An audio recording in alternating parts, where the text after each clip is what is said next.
Assalamualaikum warahmatullahi wabarakatuh.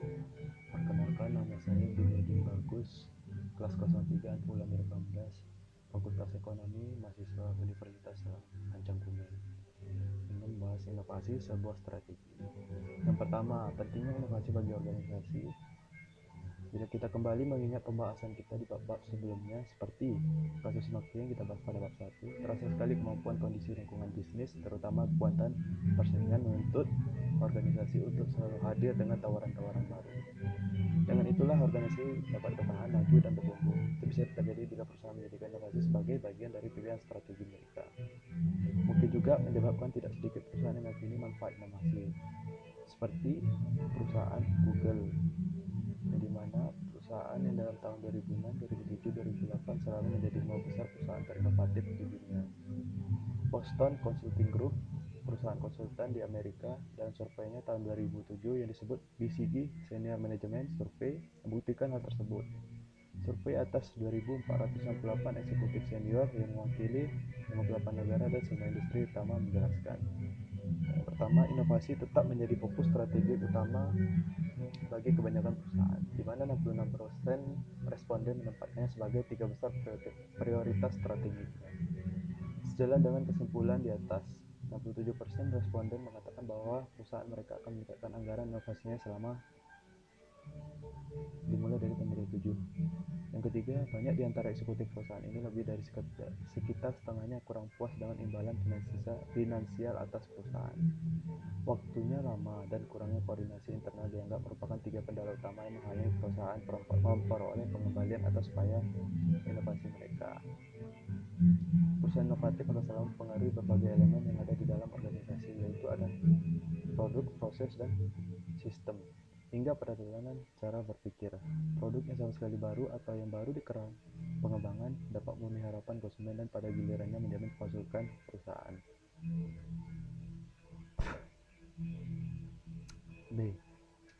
Definisi inovasi dari beberapa ahli. Peter F. Drucker merumuskan inovasi dalam karyanya Innovation and Entrepreneurship tahun 1945. Istilah inovasi mulai lebih sering digunakan orang. Menurut Drucker, inovasi adalah pengetahuan untuk menghasilkan pengetahuan baru. Inovasi menjadi perusahaan kunci kewirausahaan, di mana merupakan upaya untuk menciptakan perubahan yang direncanakan, terfokus dalam sebuah perusahaan maupun dalam tatanan masyarakat. Menurut Drucker, fungsi inovasi harus ada pada organisasi yang sedang berjalan, baik pada organisasi bisnis maupun pada organisasi lainnya. Inovasi lebih dari sekedar penemuan dan hasil penemuan. Kita lebih jelas lagi memahami apa yang dimaksud dengan inovasi dengan beberapa rumusan sebagai berikut. Yang pertama, inovasi adalah pengembangan dan implementasi gagasan baru oleh orang di mana dalam jangka waktu tertentu melakukan transaksi dengan orang lain dalam suatu organisasi. Menurut Andrew H. Van de Van. Kedua, inovasi bukan merupakan kegiatan satu kali jadi atau one time phenomenon, melainkan suatu proses yang panjang dan kumulatif yang meliputi banyak proses pengambilan keputusan di dalam oleh organisasi, melalui dari penemuan gagasan sampai implementasinya di pasar. Menurut Kunyoshi Urabe.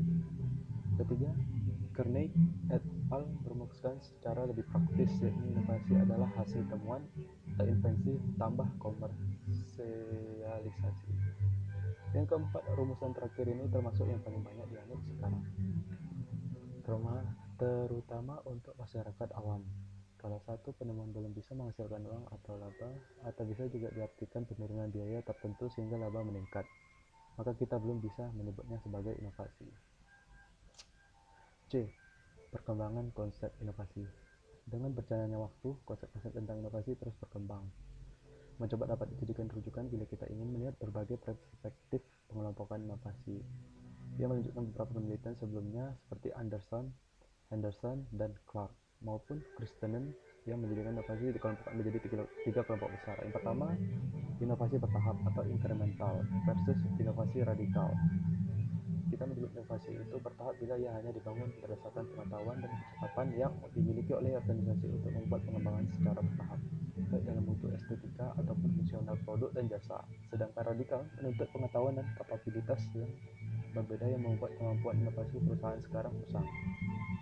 Kedua, Inovasi komponen versus arsitektur. Model ini menggambarkan inovasi adalah sebuah komponen yang saling berkaitan mewujudkan produk akhir, dan dalam inovasi komponen kita mengubah atau memodifikasi bagian-bagian atau komponen. Sementara pada inovasi arsitektur kita mengganti dan mengkonfigurasi ulang bagian-bagian dia menjadi bentuk baru yang akan mengubah sesuatu dalam inovasi komponen. Yang ketiga, inovasi yang mempertahankan atau sustaining versus inovasi yang mengubah total atau disruptive. Dalam inovasi yang mempertahankan, kita melihat bahwa inovasi terjadi sebagai fungsi dari pengaruh internal organisasi seperti alokasi sumber daya, komunikasi, penyaringan informasi, strategi, dan struktur pemekaran. Pada inovasi yang mengubah total, sudah ada pengaruh eksternal yang seperti pemasok, distributor, atau pelanggan akhir. Biasanya pada ciri-ciri inovasi ini, inovasi akan membuat teknologi yang ada menjadi usang dan kadang-kadang memberikan kinerja yang tidak begitu baik, tetapi sangat dihargai tinggi oleh ceruk pasar tertentu. Inovasi dan kinerja organisasi. Saat mengaitkan inovasi dengan kinerja perusahaan, kita juga memiliki cukup banyak bukti yang menjelaskan beberapa organisasi membutuhkan inovasi secara umum. Keinovasian akan membuat kinerja organisasi meningkat.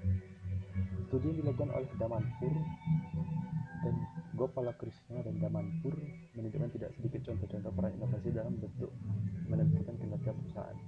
Cho dan Kuchik menyebutkan ada 3 aliran tentang inovasi dan kinerja inovasi dalam literatur. Pertama adalah aliran yang meneliti hubungan antara inovasi, organisasi, dan kinerja perusahaan. Yang kedua, penelitian tentang inovasi dan kinerja perusahaan di bidang pengembangan produk. Produk inovatif yang ditemukan lebih tinggi tingkat kesuksesan dan profitabilitasnya. Banyak indikasi menemukan bahwa ada hubungan yang positif antara keinovasian dan profitabilitas dan kinerja pertumbuhan. Yang ketiga adalah berkaitan dengan apa yang dirumuskan oleh Kim dan Moore sebagai value innovation. Value innovation adalah bagaimana membuat pesaing menjadi tidak relevan dengan menciptakan sebuah lompatan nilai bagi konsumen dan perusahaan yang pada gilirannya akan membuka pasar baru atau yang belum direbut. Value innovation ala Chang Wei Kim. Konsep ini hadir pada 2004 saat Chang Wei Kim dan Rene Maubourne menulis artikel yang berjudul Value Innovation: The Strategic Logic of High Growth. Tahun berikutnya Kim dan Rene mempopulerkan dalam buku Blue Ocean Strategy. Konsepnya adalah bahwa Blue Ocean merupakan metafora untuk industri-industri yang dulu tidak pernah ada. Di industri ini pesaing relatif kecil, bahkan dianggap tidak relevan karena aturan main disebar-sebarkan oleh pelaku. Begitu pula perusahaan berusaha mencari peluang baru. Ini berbeda dengan Red Ocean, yakni industri di mana berbagai bentuk teknik persaingan sudah dikenal oleh banyak pelaku. Urusan persaingannya adalah memperoleh pangsa pasar, tidak seperti Blue Ocean yang urusan persaingan adalah memanfaatkan peluang yang mereka buat sendiri seperti reksadana, pengiriman ekspres, online shopping, dan lain-lain. Mengembangkan pengukuran keinovasian. Dan sebuah survei yang dilakukan oleh BCG tentang inovasi, tidak banyak yang merasa puas dengan cara mengukur inovasi mereka. Survei ini menyebutkan 37% dari survei responden yang menyebutkan mereka puas dengan bagaimana perusahaan praktik pengukuran inovasi mereka. Teman-teman lain yaitu yang pertama, mayoritas perusahaan menggunakan sejumlah kecil perangkat pengukuran untuk aktivitas inovasi mereka. 60% responden mengatakan mereka menggunakan sejumlah 5 atau kurang alat ukur. Yang kedua, alat ukur yang paling sering digunakan untuk mengukur inovasi ialah pertama, profitabilitas. Kedua, waktu untuk menghasilkan produk baru di pasar. Yang ketiga, menciptakan gagasan dan pemilihannya. Yang keempat, bagaimana kesehatan menyeluruh dari portofolio inovasi, keefektifan riset dan pengembangan atau R&D, siklus hidup, kinerja, serta waktu dibandingkan dengan volume. Andrew dan Sirkin muncul dengan gagasan mengukur efek inovasi yang tidak langsung. Menurut kedua konsultan tersebut, setidaknya ada 4 aspek yang harus dianggap sebagai manfaat bila menjalankan inovasi di luar nilai finansial. Yang diperoleh aspek-aspek tersebut ialah pertama, pengetahuan atau knowledge. Dan proses penciptaan produk dalam layanan baru, perusahaan pada dasarnya selalu menghasilkan pengetahuan dalam bentuk patent, hak cipta, rahasia dagang, dan berbagai aset intelektual lainnya. Yang kedua, merek. Merek sebagai identitas kadang-kadang nilainya sangat berharga bagi perusahaan. Perusahaan yang dianggap sebagai perusahaan inovatif dapat dengan mudah diperkuat dan meningkatkan hubungan yang lebih kuat dengan mitra, masuk, dan membuat pelanggan lebih menerima produk baru dari perusahaan, bahkan seringkali bersedia membayar dengan harga premium. Yang ketiga, ekosistem. Bila perusahaan mengadopsi cara berpikir dan bekerja inovatif, maka biasanya hal tersebut akan menciptakan hubungan istimewa dengan anggota ekosistemnya, pelanggan, pemasok, saluran, investor, dan pemegang saham, analisis, dan lain-lain. Yang keempat, daya tarik organisasi. Perusahaan inovatif biasanya juga menarik dan mempertahankan karyawan atau orang yang memiliki kecakapan kreatif untuk menciptakan produk dan lain baru, baik secara perorangan maupun tim.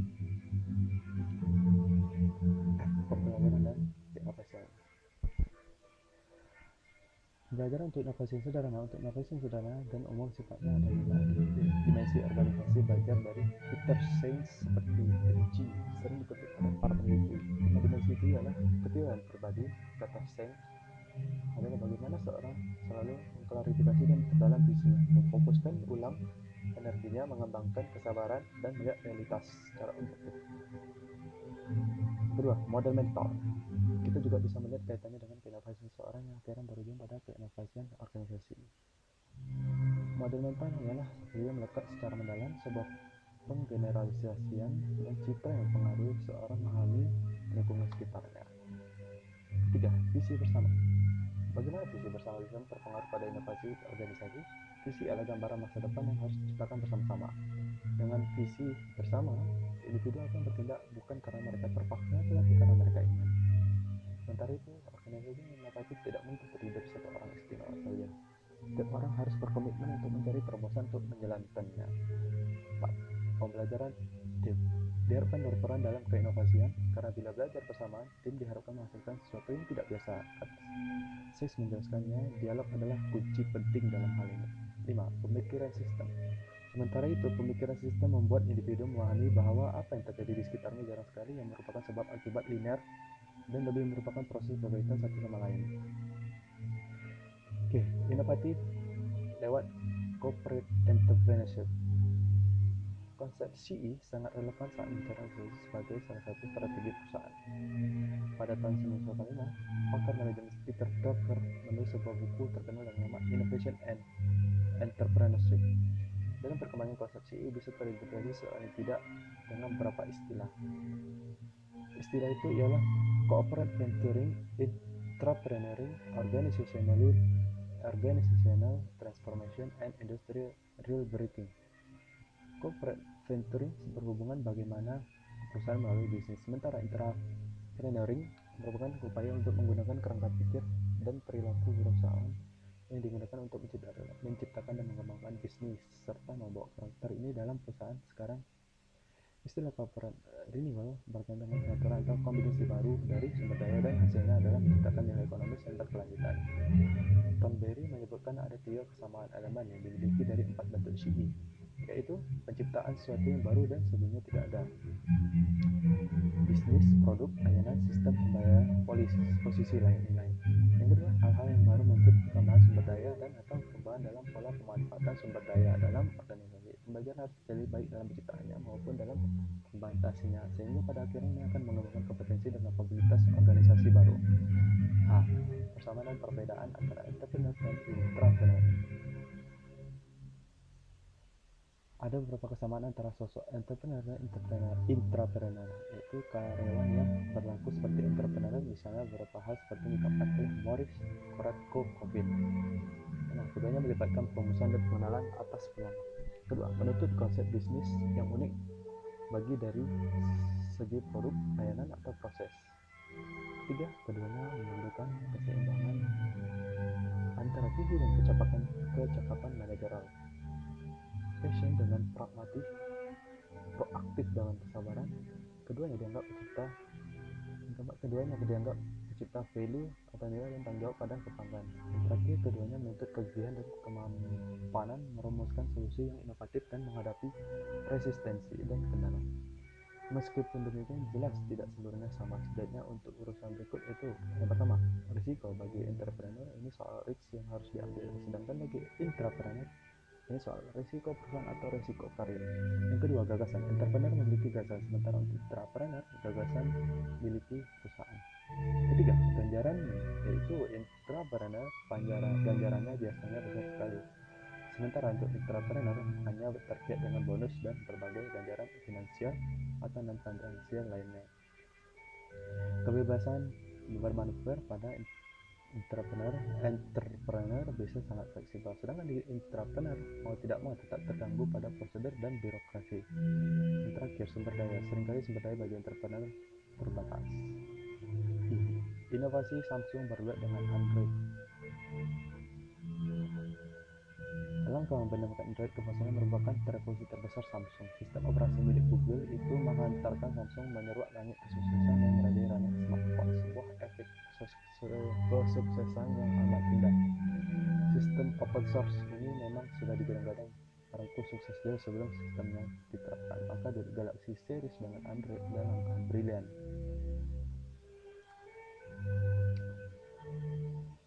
Jika sekarang Samsung harus menyisa, mungkin tindakannya terhadap Andy Rubin menawarkan Android ke Samsung kala itu. Seandainya Samsung menerima tawaran Android, mungkin ceritanya bisa lebih gemilang daripada kenyataan. Dari ini berikut ini adalah daftar inovasi perusahaan Samsung, yaitu pertama, Smart TV.